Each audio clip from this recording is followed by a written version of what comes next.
పేదరికం భయంతో మీ పిల్లలను చంపకండి.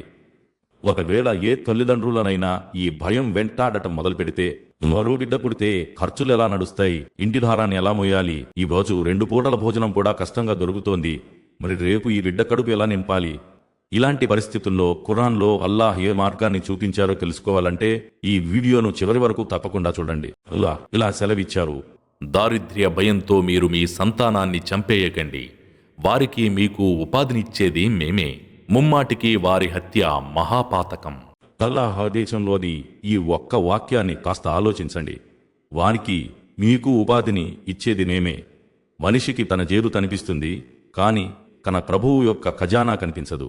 అతనికి ఈ రోజు ఉన్న కష్టాలు కనిపిస్తాయి, కాని రేపటి ఉపాధిని ఇచ్చే అల్లాహ్ కనిపించడు. పిల్లలు భారనేమీ కాదు, పిల్లలు ఒక ప్రాణం, ఒక బాధ్యత.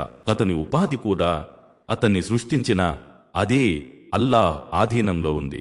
ఈ పాపం యొక్క తీవ్రతను సహీ హదీస్ కూడా స్పష్టం చేస్తుంది. అబ్దుల్లాహ్ బిన్ మసూద్ రదియల్లాహు అన్హు రసూలుల్లాహ్ సల్లల్లాహు అలైహి వసల్లం అడిగారు, అల్లాహ్ వద్ద అత్యంత ఘోరమైన పాపం ఏది?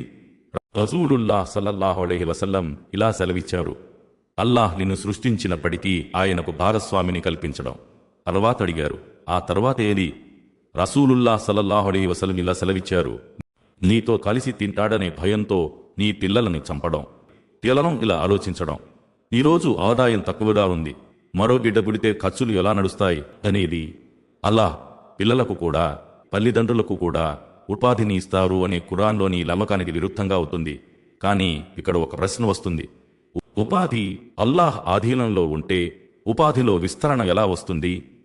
పేదరికం నుంచి బయటపడే మార్గం ఏమిటి?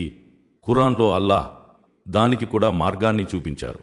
అల్లాహ్ ఇలా సెలవిచ్చారు, ఎవడైతే అల్లాహ్కు భయపడుతూ మసలుకుంటాడో అతనికి అల్లాహ్ ఈ సంక్షోభం నుండి బయటపడే మార్గం కల్పిస్తాడు.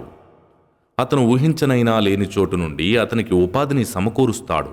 కాబట్టి ఉపాధిలో ఇబ్బంది వచ్చినప్పుడు కేవలం ఆందోళన చెందడం పరిష్కారం కాదు. మన ప్రభువుతో మన సంబంధాన్ని సరిచేసుకోవాలి. తక్కువ దైవ భీతి పాటించాలి. పాపాలకు దూరంగా ఉండాలి. పశ్చాత్తాపం మరియు పాపక్షమాపణ కోసం వేడుకోవాలి. అల్లాహ్ ప్రసాదించిన అనుగ్రహాలకు కృతజ్ఞతలు తెలపాలి. అదే సమయంలో హలాల్ మార్గాలను అన్వేషిస్తూ పూర్తిగా కష్టపడాలి. అవును, పిల్లలు పుట్టడంతో బాధ్యత కూడా పెరుగుతుంది. కాబట్టి అవసరమైన మార్గాలను అన్వేషించాలి. కష్టాన్ని మరింత పెంచాలి. హలాల్ ఉపాధికి కొత్త మార్గాలను వెతకాలి. కాబట్టి పేదరికానికి భయపడి పిల్లలను అంతం చేయడానికి బదులుగా పేదరిక నుంచి బయటపడటానికి హలాల్ మార్గాలను అన్వేషించండి. ఈ సందేశం మీకు ఉపయోగపరంగా అనిపిస్తే కామెంట్లో అల్హమ్దులిల్లాహ్ అని రాయండి.